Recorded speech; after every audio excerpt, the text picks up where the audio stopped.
السلام علیکم ورحمۃ اللہ وبرکاتہ۔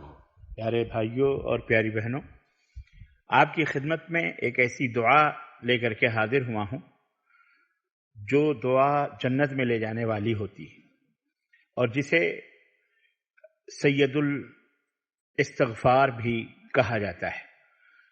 اللہ کے رسول صلی اللہ علیہ وسلم نے فرمایا ہے کہ جو بندہ اس دعا کو سونے سے پہلے شام کے وقت پڑھ لے اور اس کا اسی رات انتقال ہو جائے تو وہ سیدھا جنت میں جائے گا، اور اگر صبح پڑھ لے اور دن میں اس کا انتقال ہوا تو وہ جنت میں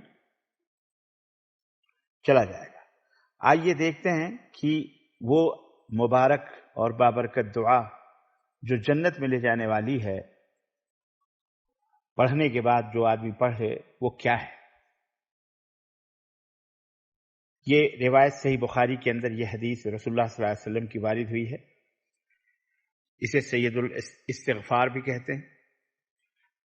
اس دعا کو یاد کر لیجیے آپ بھی، میں پڑھتا ہوں اسی حساب سے دھیرے دھیرے آپ اسے یاد کر لیں۔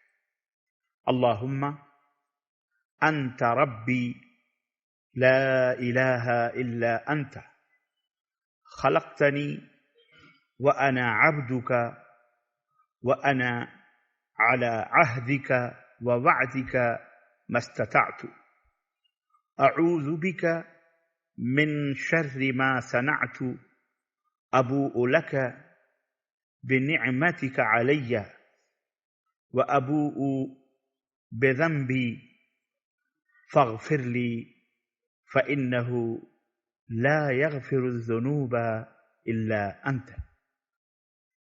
یہ دعا ہے، اس کا ترجمہ بھی میں آپ کی خدمت میں رکھ دے رہا ہوں تاکہ آپ کو سمجھنے میں آسانی ہو کہ آپ نے جو دعا مانگی ہے وہ در حقیقت کیا ہے۔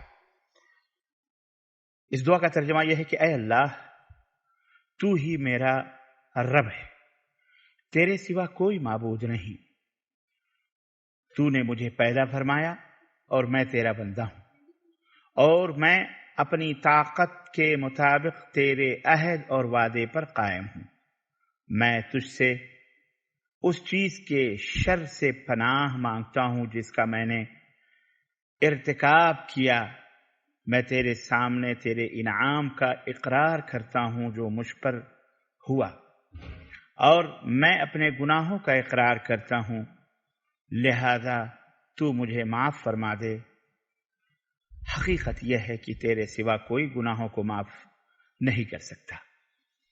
اللہ تعالی ہمیں اس دعا کو صبح و شام پڑھنے کی توفیق عطا فرمائے، اور نبی کریم صلی اللہ علیہ وسلم کی یہ بشارت کہ جو شخص یقین کی حالت میں شام کے وقت یہ دعا پڑھے اور اسی رات فوت ہو جائے تو وہ شخص جنت میں داخل ہو جائے گا، اور اسی طرح حالت یقین میں جو شخص صبح کے وقت یہ دعا پڑھے اور شام تک فوت ہو جائے تو وہ بھی جنت میں جائے گا۔ یہ حدیث صحیح بخاری کی ہے۔ وصلی اللہ علی نبینا محمد وعلی آلہ وصحبہ اجمعین۔ والسلام علیکم ورحمۃ اللہ وبرکاتہ۔